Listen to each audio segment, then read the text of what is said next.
happening, ladies and gentlemen, boys and girls of all ages? Very excited as we have Cameron from the band The Borrowers with us. And Cameron, I'm pretty sure this is your first time being on the show. And I know you were talking with Max about this, and this is always something fascinating that I've always wanted to ask our guests, which is, does she ever tell you anything about the show, about the way it goes, or anything like that? Today was kind of last minute, so yeah, not today. But I'm excited to be here. I never do. I never tell anybody because I want it to be an experience. Okay. Perfect. I'm always for an experience. I'm pretty spontaneous. So the way this works is we always start off with an experience, and it usually goes Max shares an experience, I share an experience, and then you share an experience. Because by then, you know, you'll see kind of the way it goes, and you can start sharing. So Max, go ahead and start us off with our first experience. Well, today is a very big day for me and all of my fellow actors and everybody in the union and that represent the studios. We have come to a tentative agreement with the studios, and as of 12:01 tonight, which you'll be seeing this show next week, so backwards. We will no longer be on strike. And that is fantastic news for us because it's been well over 100 days, and, you know, it's hurting our pockets, it's hurting our pride, it's hurting our, our physical being because, you know, when you're not on set or working or pitching or writing, it brings a lot of people to a halt. And that is a very dangerous thing when you're creatives. And Cam, I'm sure you know this because you're constantly creating things and you have to always be in your mind, in your head, and working all the time. So when somebody says, you can't do that, your hands are tied, put the pen down, step away from the microphone, the keyboard, everything, you're finished. Doesn't that mess with your mind? Oh yeah. I make shit up, and if I'm not doing it creatively, then I'm usually overthinking what people are thinking about me or what I should be doing with my day. I definitely felt that, when COVID hit, we just released an album. We were planning on touring it and we didn't get to, and it does a number on your mental. Yeah, definitely does. And when you have, 1 million people out of work, because it doesn't just affect, the writers and actors, but it affects, the food services and everybody in town and, all of the local businesses and, across the world, really, because it just puts everything to a grinding halt. And we're so happy that we have the president that we do, Fran Drescher. She was so strong and really fought for us and fought against the AI. And I'm just super, super proud of our team and, union strong my whole life. And, so that's been my experience. Turtle, what about you? If I can just kind of, add on to that, I take a completely different approach. Like when, COVID happened or whatever, I just completely zoned out and, I just started doing my own stuff and my own things. And I love those vacations. There was a time in my life, and it was the best time. And this is when I was only working one day a week. And so it was but it was 5 times a month. So every now and then I would have to work a Thursday and a Friday, and that was it.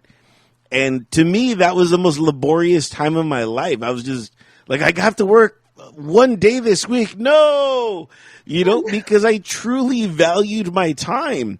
And I was doing golf things and just having a blast. And I know it's tough to hear that, but like, and I'm not saying you're not financially stable. I'm not financially stable, but for some reason I was able to make it work. And that's just my experience kind of with that. I indulge time almost a little too much. Now I don't have enough of it. Now I'm kind of pressed into like a 9 to 5 world. It's really a 6 to 4 world now that I've been pressed into, and my life is 100% 180, where I'm going to bed like at 8:30, and I'm waking up like at 5 a.m. and I'm just like, what has my life become? 5 days a week, sometimes 6, working double shifts, and it's a lot to do. So when I look back at that extra time where I took it off, I don't know, I think there was something in the back of my brain that knew that it couldn't last. And I truly enjoyed it. Different about COVID time and strike, because during the strike, there is no financial help for any of us. So, it's a long time, because I'm also in the Writers Guild. So it's, I'm back-to-back strikes, and, with COVID, there's COVID relief money that, thank goodness our government came in and helped us out with, but there is nothing, for the unions. It's just hold your breath and hope you have enough in the account, and what we're fighting for really is a bigger piece of the pie, because we all get these stacks of 89-cent checks. Right. And we can't live on that. So that's what we're fighting for, is fair wages and, ownership of our image. Right. Well, again, that was just my little, addition to your experience. Again, had a completely different one than you. But my experience that I would like to share, and maybe you guys have dealt with this. I was, I have my bag that, I have my workday stuff in, and my gym clothes and whatnot. And I always put the big rage right now is everybody has these water jugs, right? And I love it now. Before I was like, why are you carrying water with you the entire time? But now it's like, oh my God, I gotta have water. And, I put it in my bag and I forgot to tighten it. The entire water and bag just drenched my gym clothes, ruining my day. And not only that, it happened when I put it down in my car, on my car seat really quick, because I was moving some stuff around. So now my entire driver's seat is drenched and my clothes are drenched, everything. And I was like running late. So I was like, oh, I guess I got to drive, with a wet butt. And there I am driving, very discomforted during this time. Then I get off and it's early in the morning. Yeah. So it's like the cold is hitting me and I'm just like, oh my God, I'm freezing. And I couldn't even go to the gym because my clothes were just completely drenched. And I found another way to work out, which was they were having a skills contest to throw the football at work. And so I just did that, and I chalked that up to like, oh, this was my fun gym day. But that was my experience. Have you ever had that where you have your clothes ready or something like that, and just something happens and you just got to deal with it the way over there? I I played a wedding ceremony once for some extra cash, and my guitar cable stopped working. And I was like, oh boy. I didn't have time to go home, so I just cranked my vocal mic up and did the best I can. No one noticed, but I was panicking for sure. Did you were using an acoustic guitar or something, or? Yeah, but plugging it into the PA just wasn't going through. The cable was shot, and I improvised. Yeah. Did you walk around, like, and just sing around the tables and stuff like that? I just turned up my vocal mic and, hope for the best. And it worked out. Yeah. To me, it was a little quiet, but Yeah. yeah. That's cool. Well, that way they could eat dinner and everything while you're playing and, not feel like the guitar was, Yeah, luckily it was just a ceremony, so it was only like three songs. So. Good job. Yeah. So we shared our experiences. What's an experience that you would like to share? Just any experience. Anything. I mean, look at our complete 180s experience. And this is never, me and Max, we never say, you share this. It's all just completely, this is what our lives are. So it could be whatever you want from any facet of any part of your life. Cool. We just got earlier this year, record a song with platinum recording artist Diagnolo. That was really awesome. After COVID, I had to shift around a couple band members, and we were playing a lot of the old songs, and we got to do this show. He's got a website called The Recording Artist, and he finds artists mostly in the Phoenix area, and you get 2 hours to record, and then he gets 2 hours to mix and master it. So it's not a competition against like other musicians. It's kind of like a competition against ourselves to get it done. And it was the first song we did with the new band members. The song's called The Only One. I should have said that one. But really beautiful song. I think it really showcases the positive chemistry that we have with the new band members as well as the original band members. And such a great experience. Otto is such a professional at what he does, and I can't give enough props to my band because they really had all their stuff together. We had the 2 hours to do it, and we got it all in, and I'm really proud of it, and I'm excited. We're working on our next album now, so just seeing what we did with our first song with the new members, I'm excited for the rest.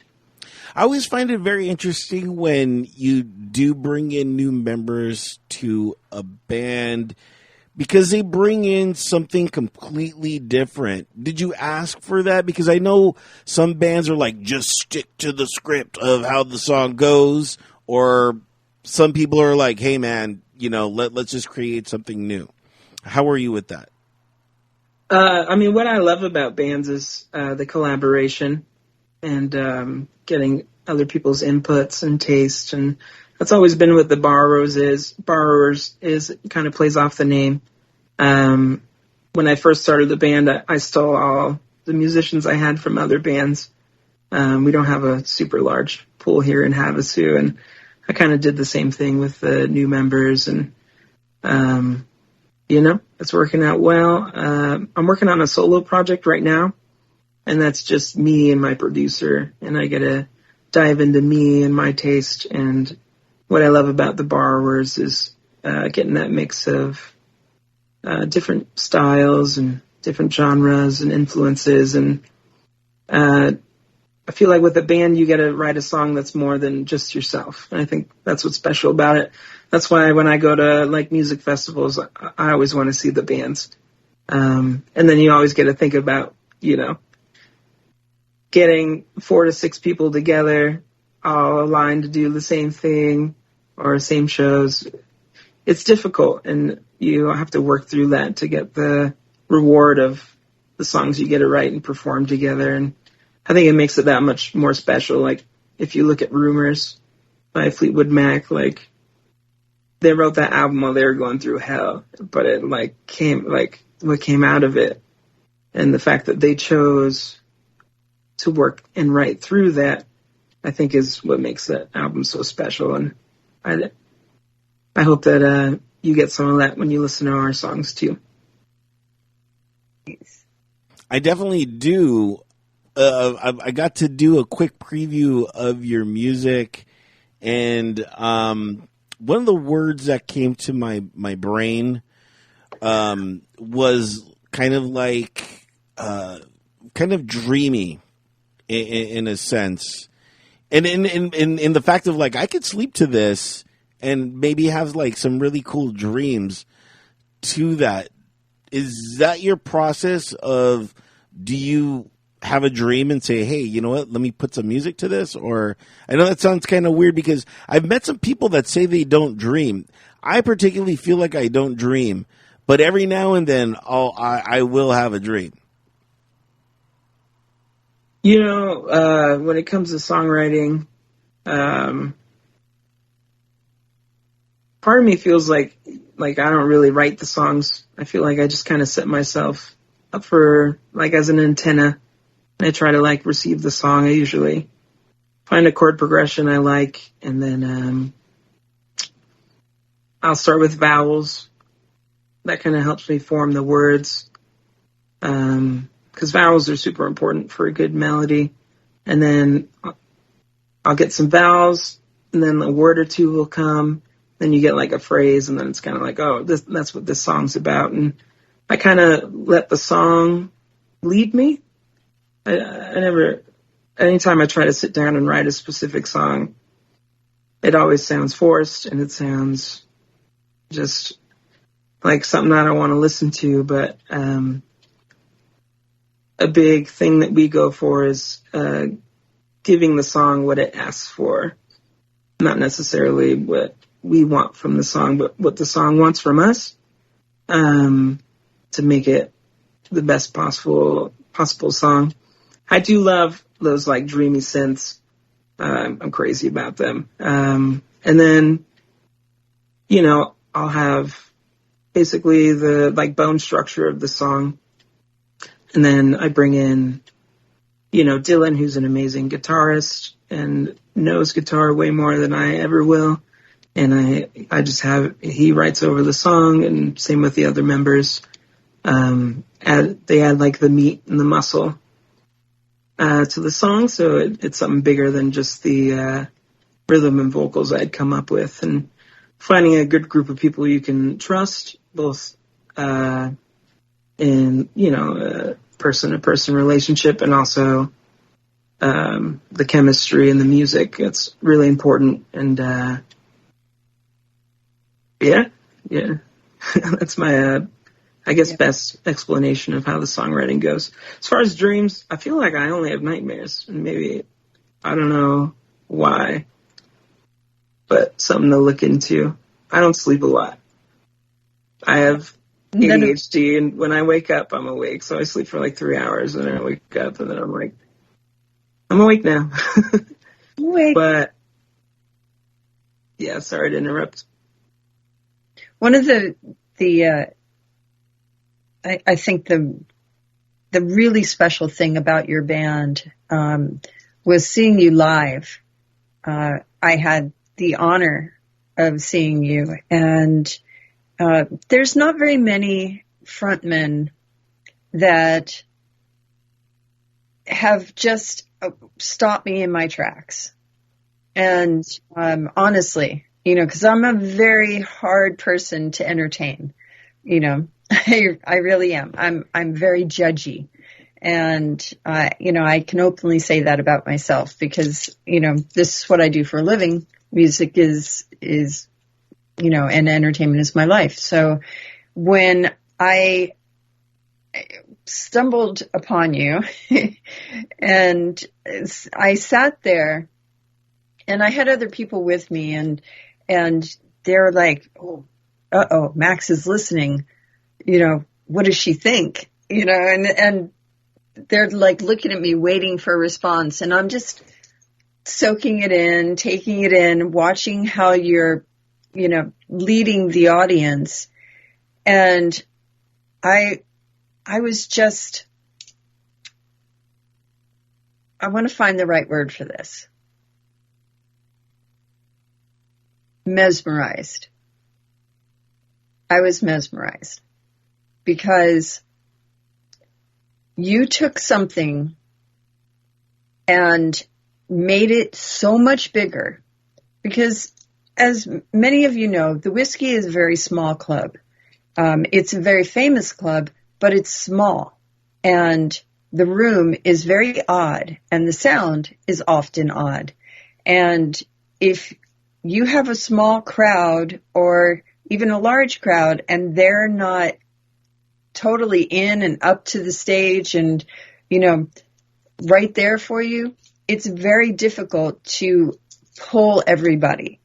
But you stopped everybody from what they were doing, and they all ran to the stage, and nobody could take their eyes off you. Everything was on point, and I'm just blown away. So congratulations on accomplishing something that many people can't.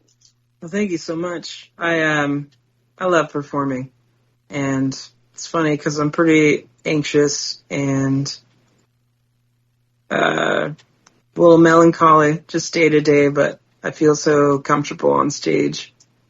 I don't know why that is. Everyone I feel like tells me it's the opposite of how they feel, and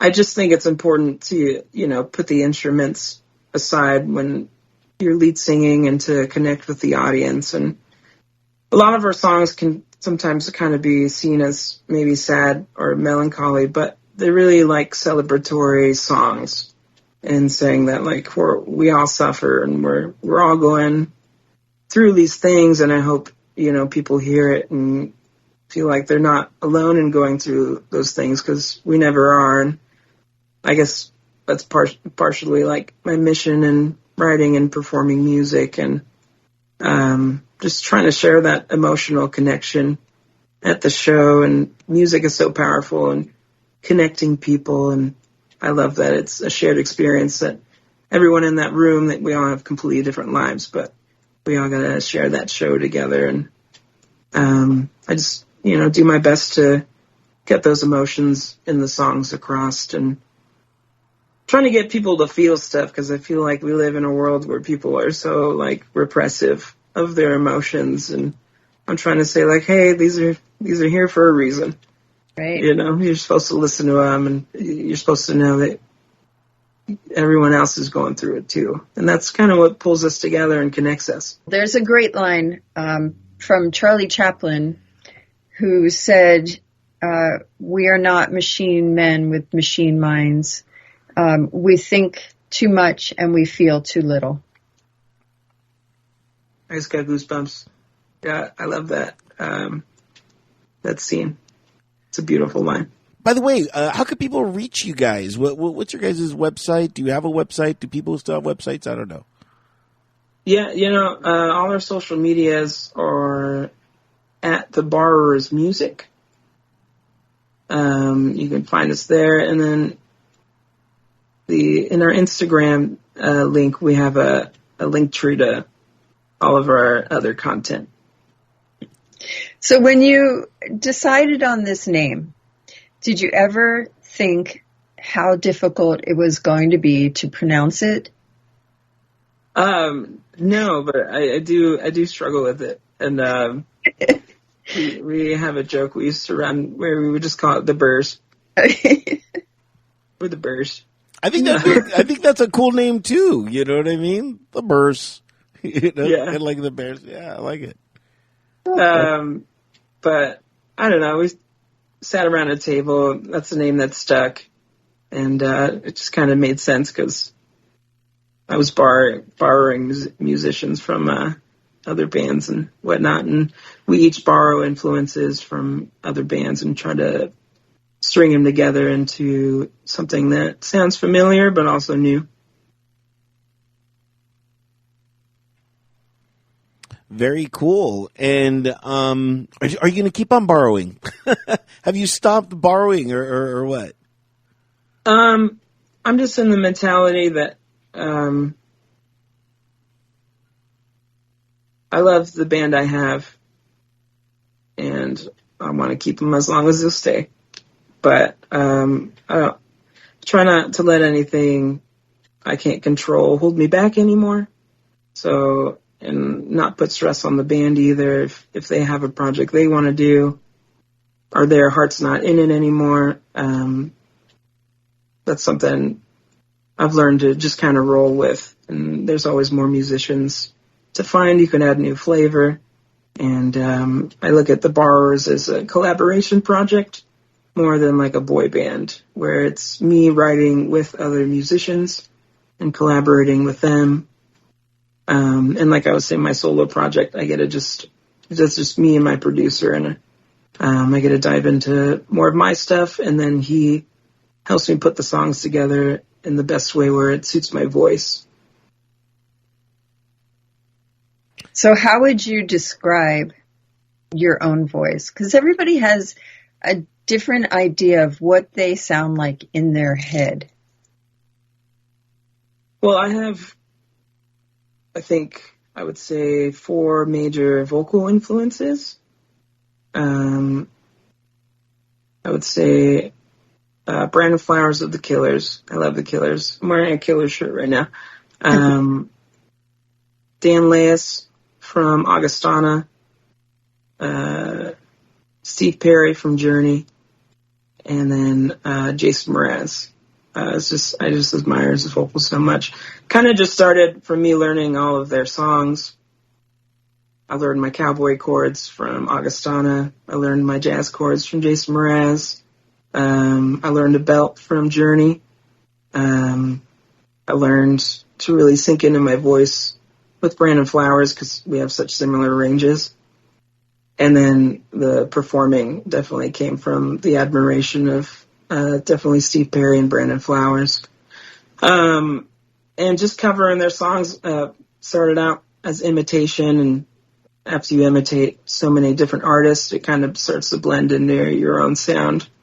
And I would say that's where it comes from. Nice. You know, I couldn't help but notice in the background of your home, is that a picture of Lucille Ball that you have right there? That looks like the Joker to me. Yeah, it's Lucille Ball. It's kind of like a cartoon version. Yeah, very cool. Wow. Are you a fan of Lucille Ball, or what? Is it your photo? I don't know. Peek around the corner. I used to watch Lucy with my parents. My dad's Cuban. My dad was born in Cuba. My grandpa was part of the government under Batista. So when Castro took over, they had to leave the country. They were kind of forced out. And, Ricky Ricardo's the Cuban husband, and something my dad really loved. He used to collect the plates, and we had Lucy Monopoly, and I found that gem at an antique store for a pretty good price, and I knew I had to have it. Yeah, it's very cool. Do you ever have any I Love Lucy moments where, you're with someone and you're just like, Lucy, I feel like every day is the chocolate conveyor belt scene. That's just my life. Do you ever say, well, I want to go to the club or anything like that? I'll throw out there, you got some explaining to do. Yeah, that show is timeless, man. It's a fun show. I catch it every now and then. It still plays on regular TV. It's crazy. So you can always catch it. It's good. It's funny. It's good writing. Characters. Yeah. I don't know. What do you think they get, Max?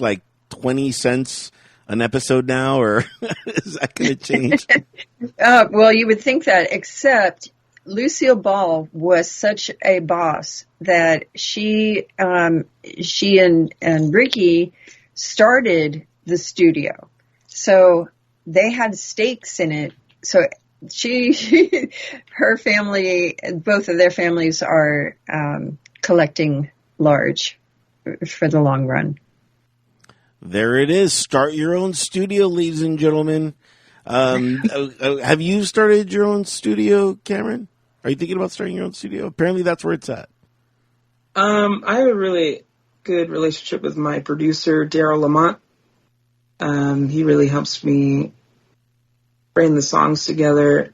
I don't dive into recording very much. I just try more and more to get myself to just be focused on songwriting and composing.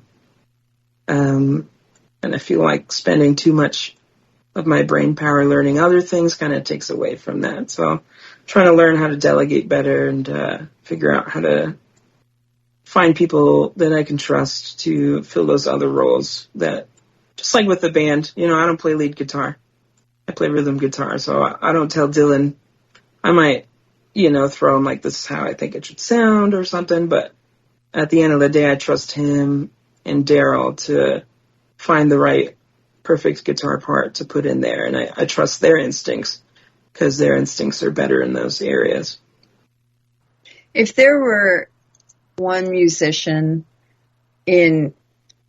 that's passed away in time, all of time, and you could have one jam session with him or her, who would that be? In all time, or that's passed away? Sorry, that's passed away. That's a hard one. I'm gonna have to just go. This may be the first one that comes to mind. I would love to do like a vocal duet with George Michael. That'd be amazing. There's that. There's the Elton John one. Don't let the sun go down on me. Yeah, that'd be really cool. He's a great vocalist and performer also. I had some of my buddies over the other night, Mitchell Schaefer and Jose and Mark Doty and Oliver Lewin, and we were jamming and we were doing some George Michael songs. Yeah, we were off of the Listen Without Prejudice album. That's awesome. Yeah, my favorite. If I could pick up on that too, if I could sing with anybody, it would have to be Jim Henson. I think that would be pretty amazing. What about you, Max? Jim could actually sing. I know. That's why. I know. Who would you choose? In your own voice, or would you do it in a Muppet voice? I think my voice is a Muppet voice, Max. That's what I'm saying. It's trying to be nice. Yeah. Who would you pick, Max, by the way? I would probably pick Freddie Mercury. Yeah, that's a pretty good one. That'd be pretty epic. Sick. Yeah. Or Billie Holiday. Those two. Together. Well, we didn't say triple duets, but yeah. That would be a triple duet. I always ask, like an icebreaker, I like to ask people is if you were a wrestler, what would be your walk-in song? And I always tell people mine would definitely be Careless Whisper by George Michael. Oh, that'd be good. That's funny. I won this award, not that I'm like bragging or patting or anything, but I won a Lifetime Achievement Award for producing the first female in history, by the way. And they chose an entrance song for me. And as I was walking, down the aisle to the stage, and it was Darling Nikki by Prince, which has got a great, that's awesome. That was great. But the lyrics of that song are very dirty. And I was like, oh my goodness. Oh no. Is this appropriate? Yes. Yeah. But it was great because I ended up walking exactly in that beat. Naturally. Yeah. Very cool. Well, can't go wrong with Prince. What was yours, Turtle? My walk-in song.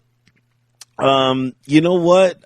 I gotta have like a second, but you know what? It would be really cool is of my walk-in song, but I want the after version, and I always wanted to use this, but you know how they did Riders on the Storm, the cover of that? I really dug the way they did the intro to that song, and I've always wanted that intro to kind of be our intro, for the show, and like have like a little like, live from Hollywood, like a little like weird like thing to it, but I would like to use that. But what would be cool is I could get Jose to like do it every now and then for like the big like WrestleMania events or whatever, and just come and like have the band play. Will I like come out like so very theatrical, clearly.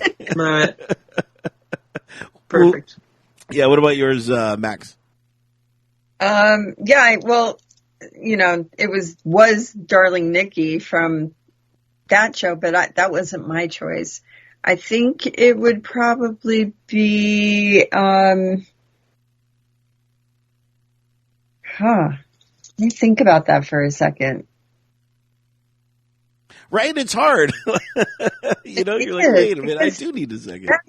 I mean, that's difficult because there's a lot at stake, because you want everybody. It's wrestling. Yeah, there is. You're walking into a ring. Your life is, That's why with Careless Whisper, it's like I want to confuse them. They're like, "Whoa, this is kind of sensual. I'm about to fight this guy." That is confusing.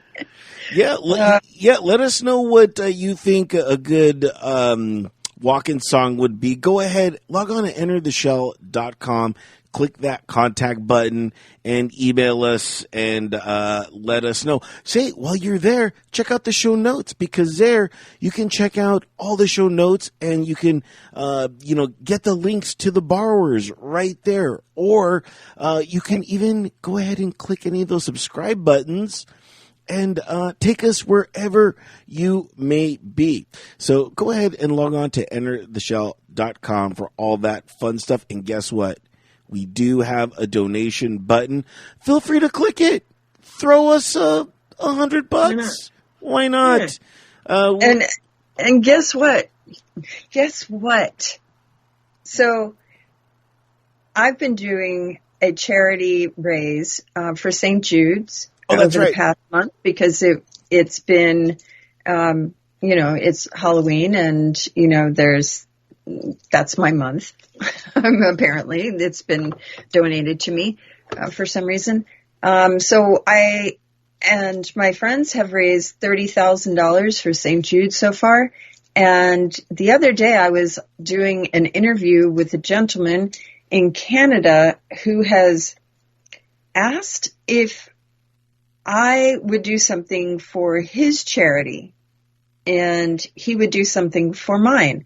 So I immediately said yes without asking what that was beforehand, like a fool.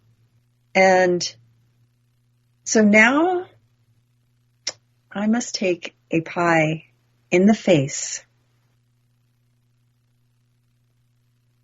on camera, and he's going to make a large donation to St. Jude's for me doing that. But I have to nominate 3 other people to do it. So email us, guys. Email us if you want to be nominated to do it. Go ahead, log on to entertheshell.com, click that contact button. Cameron, it was great having you on. Thank you so much. Truly do, appreciate it. What was it? The borrowers. Music.com, ladies and gentlemen. Go ahead, click there and go ahead, check them out. I actually was on the website earlier today. You have links to your YouTube, your Facebook, the Twitters. Is it Twitter? Whatever it is, it's there. And your Instagram. So, guys, go ahead, check them out on all those links, and let them know you heard it right here on. Yes, sir, at the Borrowers Music. Yes, yes, and let them know you heard it right here on the Tortious and Hare Experience. So, we have one song left that we gotta play, and if you could tell us a little bit about the song before we hit the road. This is the title track of the album. It's called Fall Out of the Sky.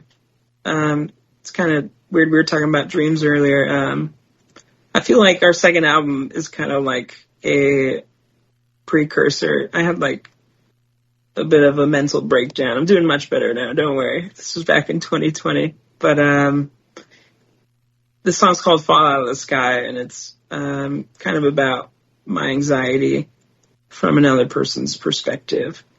And it's also about, you got to go get it. Nothing's going to fall out of the sky and hand it to you. And you also can't live your life in fear of something falling out of the sky either. So it's a title track called Fall Out of the Sky. It's one of my favorites we've done, and I hope you enjoy it. All right, that's going to wrap it up with the Tortious and Hare experience. We're out of here.